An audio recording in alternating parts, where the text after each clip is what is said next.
pessoal, tudo bem? Espero que sim, espero que todos estejam em casa, tá? Quem puder, fique em casa, se cuidem. Mais uma vez aí para apresentar a resolução da lista número 14, a lista número 14, beleza?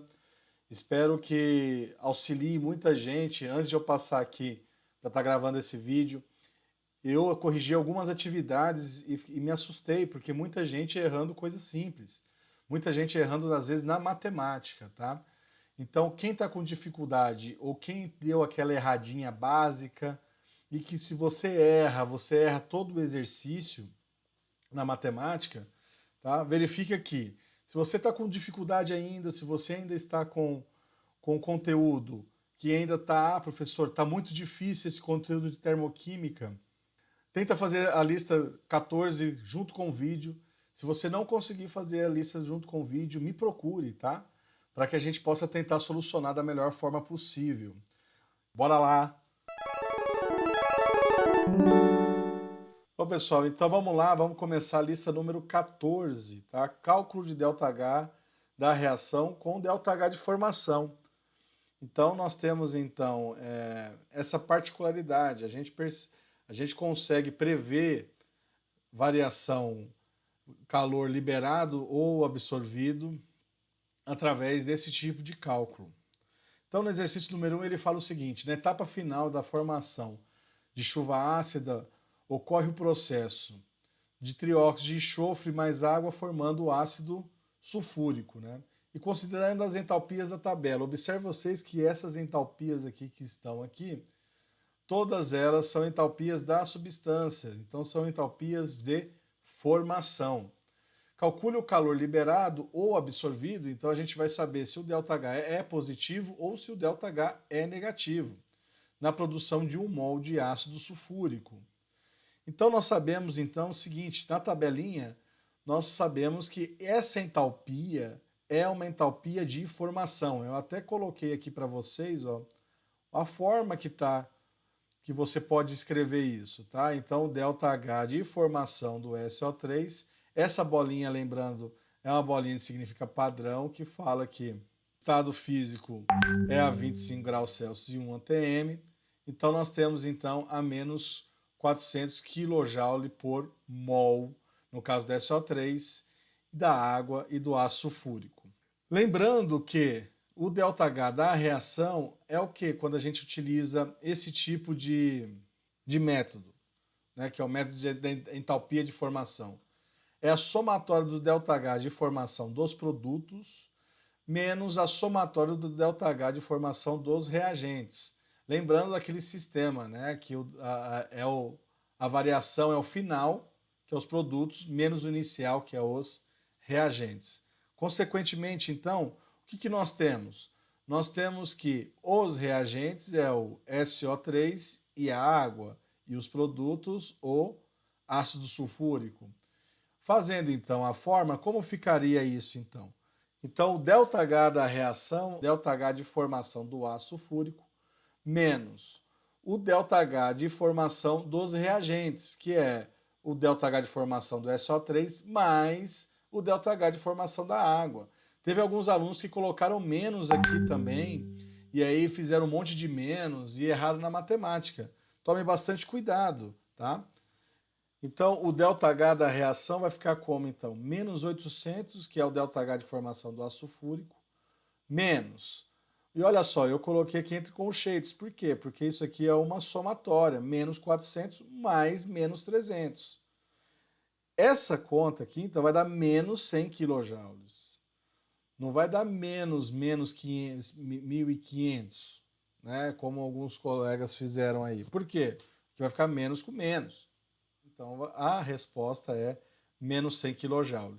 Se o ΔH é negativo, então significa que o calor é liberado, ok? Então, calor liberado, ΔH menor que zero. Não erre isso, tá? Não erre na matemática.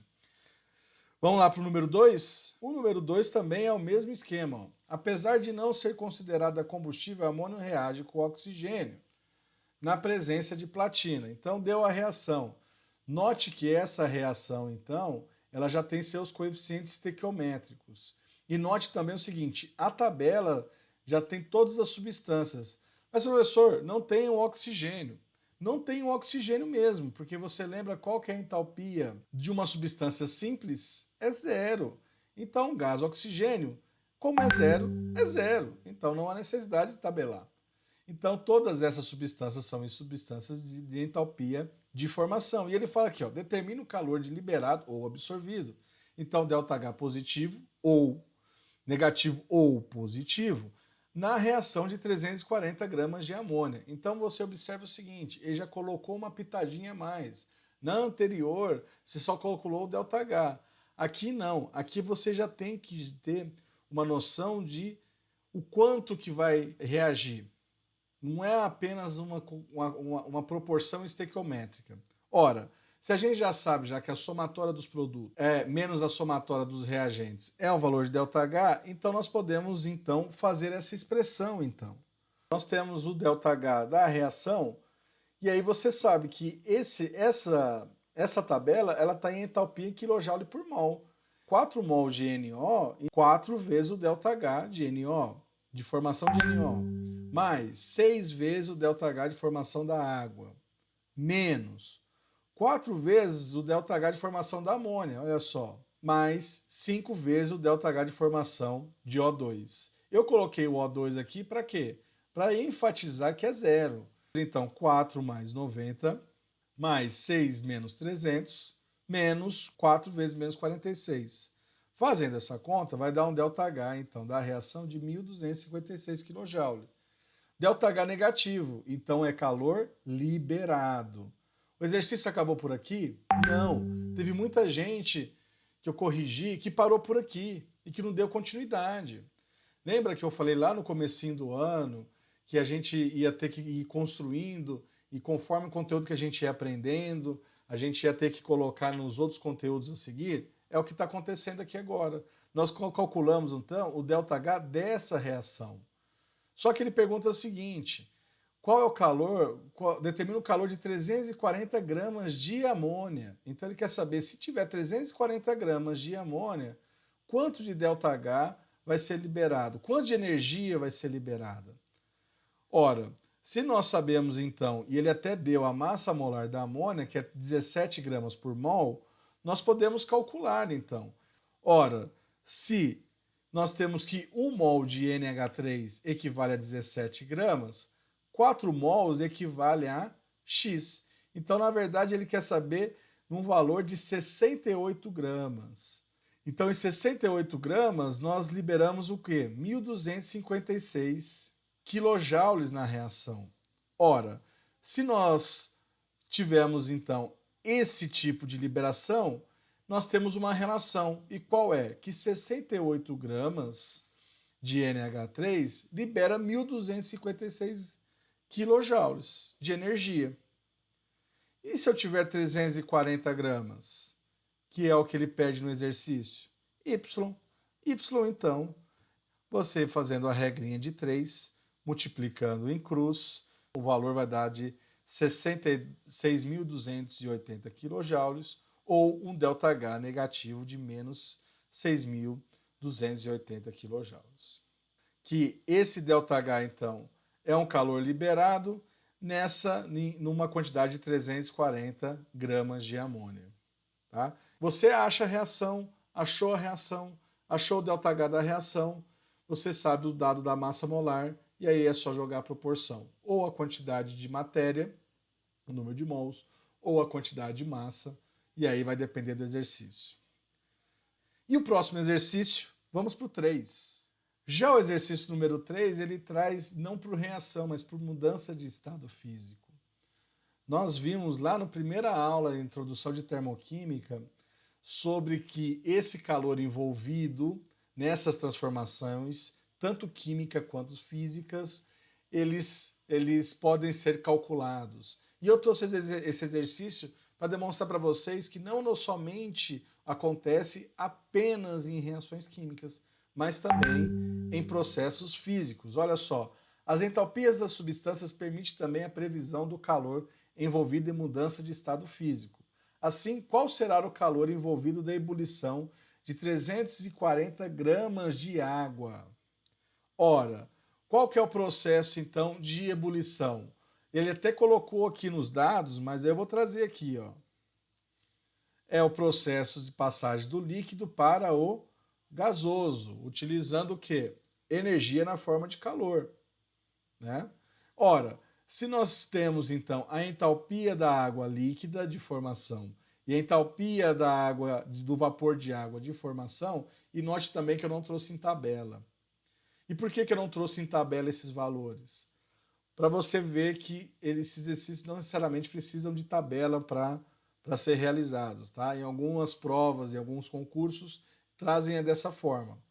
E ele também deu a massa molar da água. Então, note o seguinte, nós temos o inicial, que é a água líquida, e o final, que é a água na forma de gás, tá? Então, fazendo o ΔH, então, como vai ficar, então? Não é final menos inicial? Então, é a entalpia do vapor de água menos a entalpia da água líquida. Então, vai ficar menos 240 menos 300. Então, o ΔH vai ser mais 60 kJ. E vocês já sabiam já que o processo de vaporização absorve energia. O ΔH é positivo, é um processo endotérmico. Muitas pessoas acertaram a lista, a primeira lista, a lista número 12. Se não me falha a memória, a tabelinha que eu coloquei para vocês ir completando. E aí teve gente que errou esse exercício, que colocou menos 540. Somou as duas. Ora, se o processo é um processo de absorção de energia, por que deu menos 540? Então fique esperto, analise bastante a questão para que vocês não possam errar. É erro matemático, que o conceito lá atrás poderia te ajudar a você não errar. Ora, se nós sabemos de 60 kJ, né, nesse processo, e aí a gente faz a mesma situação que nós fizemos na questão anterior. Então nós temos que 1 mol de água equivale a 18 gramas. E ele está pedindo 540 gramas. Então, 18 gramas absorve 60 kJ de energia e 540 gramas X. Fazendo essa simples regra de 3, nós chegamos então no valor de positivo de 1.800 kJ, um ΔH de mais 1.800 kJ. Tranquilo? Então, pessoal, é isso aí, tá? Teve muita gente que errou, então observe.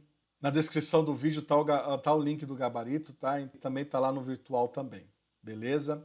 Se ainda persistirem as dúvidas, se ainda você fazendo o exercício junto com o vídeo e ainda está com muita dúvida, com muita dificuldade, me procure para a gente tentar tirar essas dúvidas, tá?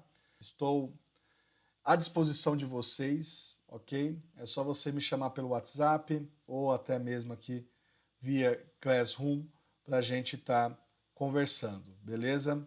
E até a próxima.